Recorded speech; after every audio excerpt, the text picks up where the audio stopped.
Anytime we discuss crisis, not just mental health crisis, but an emotional arousal period, it's important for us to understand something called the arousal cycle. We'll just be touching on it briefly here in Module 3, but we'll then examine it in even more detail in terms of how to manage people going through their arousal cycles, and that we'll do in Module 4. The arousal cycle is a model for predicting how a person will behave whenever they're aroused emotionally. And aroused may refer to any emotional state, including, for example, anger, anxiety, or mental health crisis, but it can also refer to fear, worry, guilt, or believe it or not, even excitement. The arousal cycle is based on the idea that we all have patterns whenever we become emotionally upset. And by upset, we simply mean that our balance or homeostasis is somewhat disturbed. Now, your pattern and mine are unique to ourselves, but we tend to repeat our individual patterns each time we get aroused. So we also tend to respond to similar triggers and interventions. Now, here we mean that when we distill the triggers that most people find irritating, they may be slightly different in terms of the details, but again, they fall in line according to certain themes. And similarly, as much as it might be hard to believe, there are very simple guiding rules that we can use in terms of how we determine interventions that are likely to be effective for people as well. So it's all about understanding a person's pattern and trying to find the correct intervention for that person. And as I said, we'll get into looking how we do that more in the next module. But here today we want to talk about how arousal affects our ability to get good data about a person and a situation during a crisis. The reason why we need to know this is because there is a relationship between cognition, which is thinking, and affect, which means our emotions. Cognition is our thinking, and it includes recognition, memory, problem solving, decision making, and planning. And in fact, it involves the integration of all of those elements. So the ability, for example, to think clearly, to go back to our memory, to recognize situations for what they are, and to make good analytical problem solving is part of what we mean by being cognitively adept or having high order cognitive skills. And as you know, we get better and better at that as we get older, more educated, and more experienced. Affect is our emotional state, our moods, emotions, and feelings. One of the most important things that we can understand is that there is an inversely proportionate relationship between our cognition and our affect, our thinking and our feelings. In other words, the more upset we get, the less rational and effective we become at thinking. And so the stronger our feelings, the lower our cognitive ability. Here's an example of what an arousal cycle might look like for a typical individual. If you follow along this blue line, it represents the person's affect or emotional state. And you'll notice that the yellow line, which represents their rational ability, is almost exactly a mirror image. It essentially is the reflection of a mountain in a lake. And while this is perhaps a little too perfect of a reflection, it serves to tell us that the more escalated a person becomes emotionally, the more irrational and reactive they become emotionally. And this point down here at the bottom is what we would describe, and here at the top, of course, as the peak of crisis. And you can see that it means it's the time at which the person's behavior is furthest away from their normal conduct, and also their rational ability is at its lowest ebb. So our ability, for example, to communicate with people, both to give information and to receive it, significantly impaired by this person's escalated affect. So the cognition and affect relationship applies to all strong feelings and emotions, not just crisis. If you think about it, there are examples of times in our lives when we become emotionally aroused and as a result perhaps behaved in ways we might normally have not done. For example, perhaps you went to a casino or horse races and all of the whistles and bells and shining lights and perhaps a little bit of early reinforcement serve to create a higher state of arousal for you. And this is the whole reason that these facilities are designed that exact way, in order to get you to move further away from the same sorts of constraints that normally would keep you from overspending. And now your arousal has you spending more than you might have planned. In terms of sexual arousal, the same thing is possible. Lots and lots of babies out there that came about as a result of this relationship, that as people become more excited, their normal limitations, their normal rational thinking dissipates. And so people do make unwise decisions based on that form of arousal as well. And fear. Fear creates the fight or flight response. It can also cause us to become frozen or to fold. But essentially what happens is that we perceive things that are really more of a cognitive perception of a threat than an actual physical threat. But nonetheless, our body reacts the same way. And so, for example, we might see people lash out verbally or physically in a circumstance that to us doesn't strike us as one where self-defense was necessary. For example, you might have seen the video on the internet, and if you haven't, it's kind of humorous, of a lady who was approaching a doorway at Halloween, and the neighbor that was whose house she was visiting had decided to play a trick on her and had dressed up in the costume and popped out and scared her. Her response was to haul off and punch him right squarely in the face. And this is a classic example of how she became aroused so quickly that her behavior was completely unexpected. And excitement of any kind can cause us to become disinhibited. This is why when people go to concerts or parties and they begin to get excited, they begin to get louder, to make jokes or do things that would normally not be their way of behaving. And this is why the office Christmas party is such a dangerous place to be. A calm person is therefore much more likely to give you accurate and helpful information. And the agitated person, we must always remember, displays behavior which is not characteristic. When we think about it, most of us almost never reach the peak of our arousal. And the peak literally means that we couldn't possibly get higher in terms of our escalated emotions.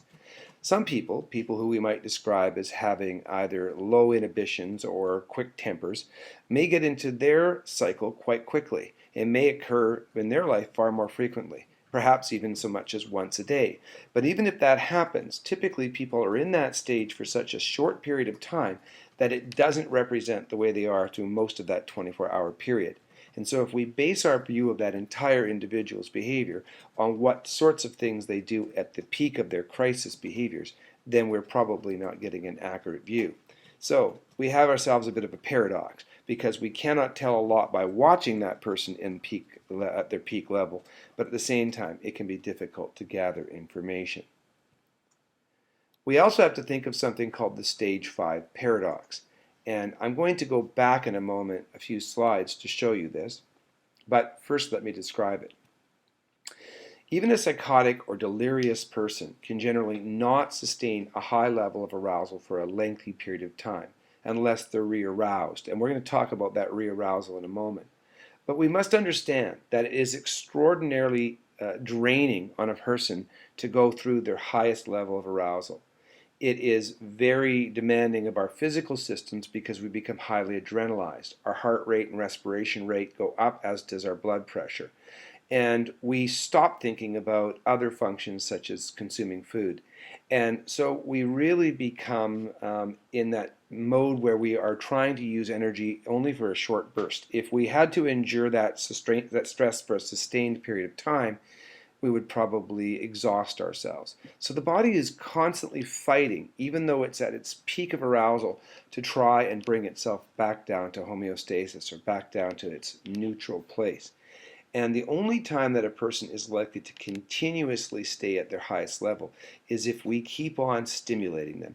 Often that stimulation happens in very incidental or accidental ways. People, for example, make the mistake of thinking that they're using a comforting voice or a comforting presence to help somebody calm down, when in fact it's just purely irritating stimulation for that individual. And if you think about it, you can probably relate to this. There's probably been a time in your life when somebody thought they were helping you, and all that you were doing was wanting to tell that person, "Leave me alone."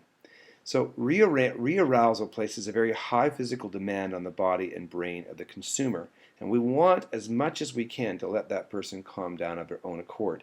Now that doesn't always happen as quickly as we'd like, or even quickly at all, but what the most important thing I can tell you here is that it will only happen as fast as possible if we allow nature to take its course without accidentally or inadvertently re-arousing that person.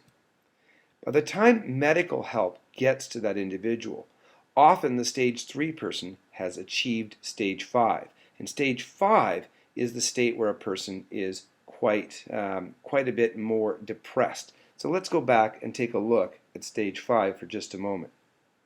Here's stage 5. You can see that the blue line representing the affect has not only returned to the stable level, but below the baseline, the typical homeostatic state of that individual, their normal neutral way of being.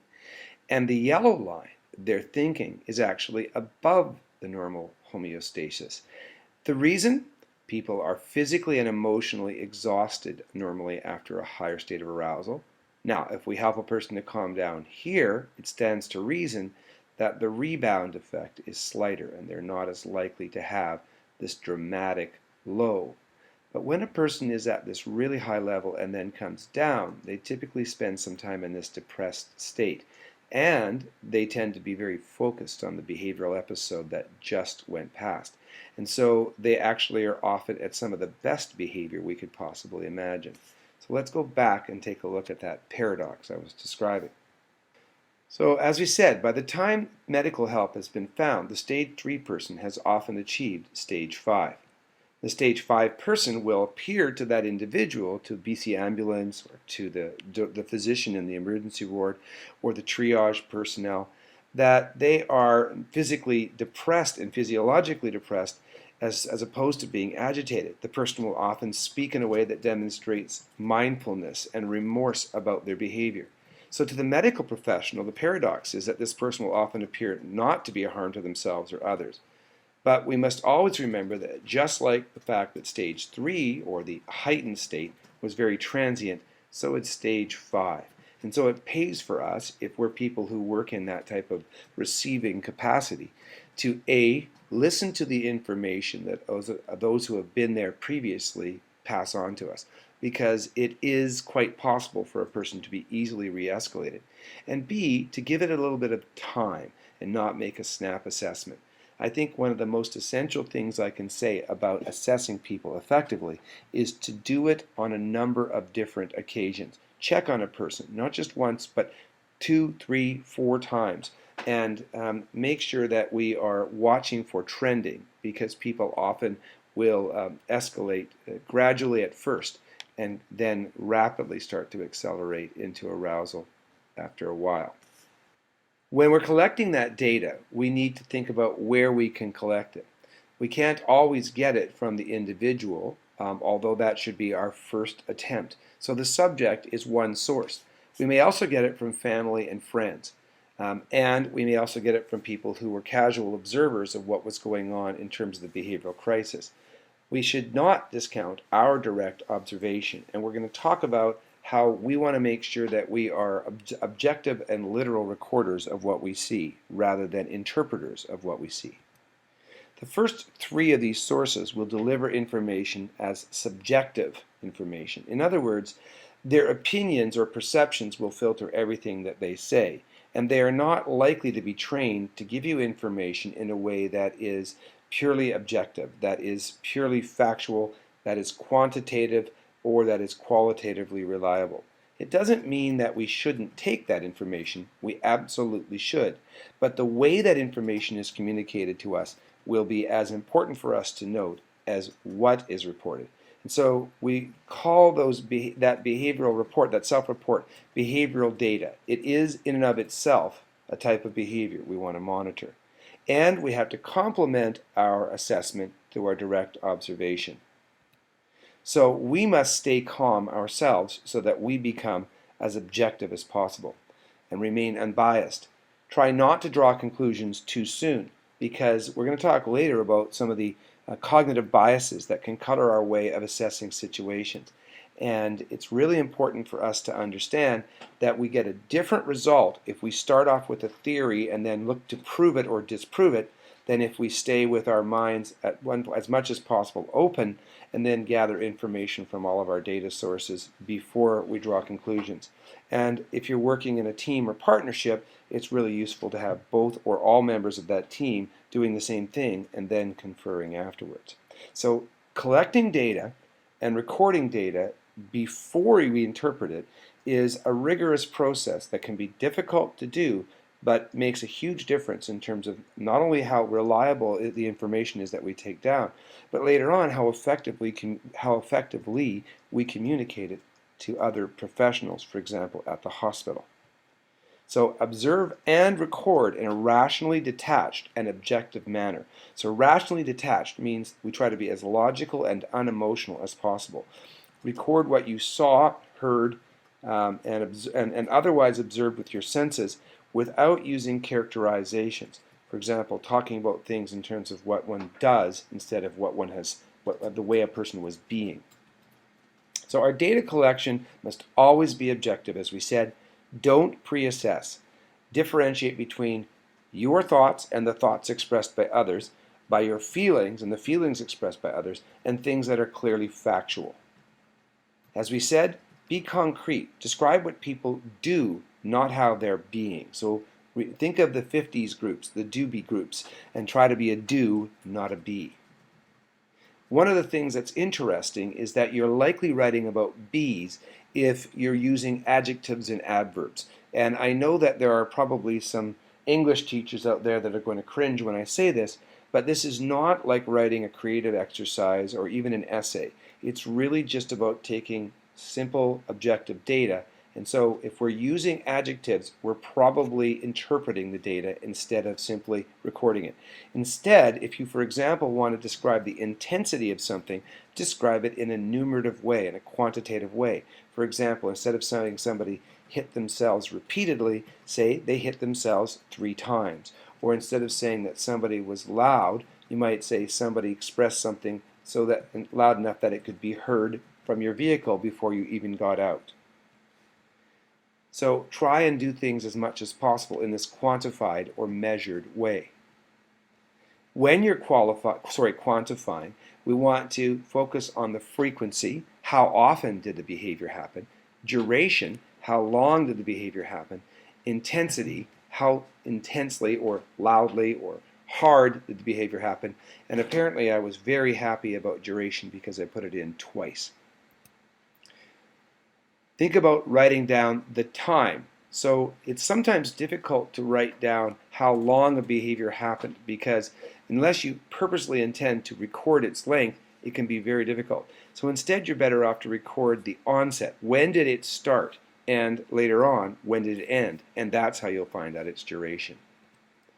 We can use what's called the ABC format. A stands for antecedents, B for behavior, C for consequence. So often we start by writing the B down first. What did the person do and what did they say? And again, let's talk about those things in a quantifiable way. And then write down what happened beforehand. And this can be challenging because we want to tend to write down what we think caused the behavior. But in fact, that idea of drawing a conclusion too early means that you're likely going to preclude writing down information that might later on have been valuable. So instead, rather than write down the stimuli or the cause as we perceive it, instead we write down the antecedents, which simply means literally everything we're aware of that happened before that behavior.